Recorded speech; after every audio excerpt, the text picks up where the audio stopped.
As we've been saying, and as our panel has been saying, US elections are complicated, and in the end, they come down to a few voters in a few counties, in a few key states. And this time, those states are just so close. What do we need to now look out for? Well, Lewis Guru will be guiding us through the crucial data as it drops. And Lewis, just talk us through what you're looking out for, of course, these key 7 battleground states.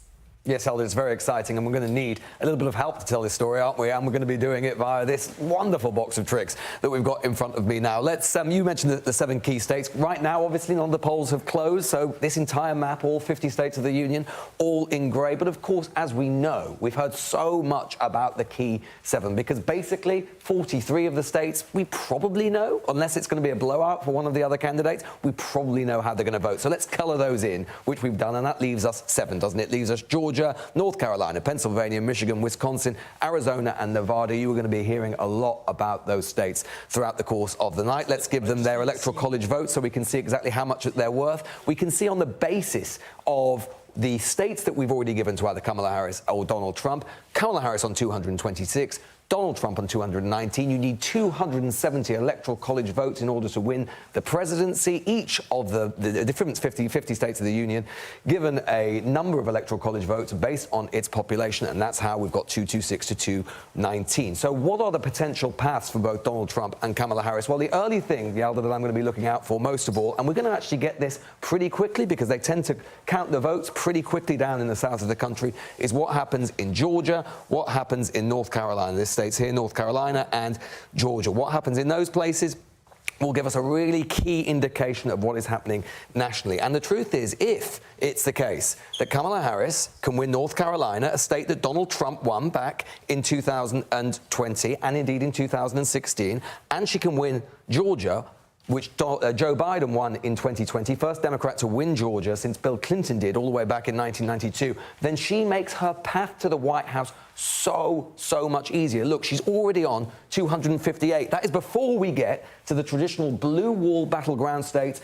of the Rust Belt. And then all she would need to do is win Pennsylvania. Hey, presto, she's on 277. She's won the presidency. We can all go home. That'll be it for us. But if it is the case that Donald Trump can hold on to North Carolina and he can win back Georgia, then things look a bit different, don't they? He's already back on 251, and if he wins Pennsylvania, then that's game over as well, 270. If, however, it's some combination of all of those things, let's just say for the sake of argument that Kamala Harris wins Georgia, he keeps North Carolina, Kamala Harris wins Pennsylvania, then we're in for a longer night. And as you can see, on and on it goes. And theoretically, at least, you could get all the way out to Nevada and Arizona, and we could be here until tomorrow. And indeed, it is not just a case, of course, about the states themselves. You've already hinted at it there as well, Yalda. It's not just about the states, and that's the great thing we can do with this map. We can look into the states and the counties in and of themselves. So let's look at Pennsylvania.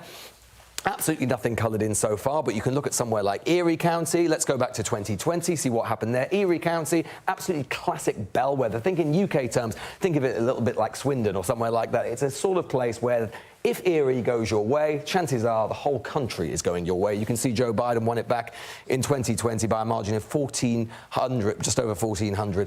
We'll be looking at these specific counties in specific places, in specific states throughout the night to give us tantalising clues as to how the national battleground picture is shaping up. Right, Lewis, thanks very much indeed. Lewis, from what you're saying then, Pennsylvania absolutely key.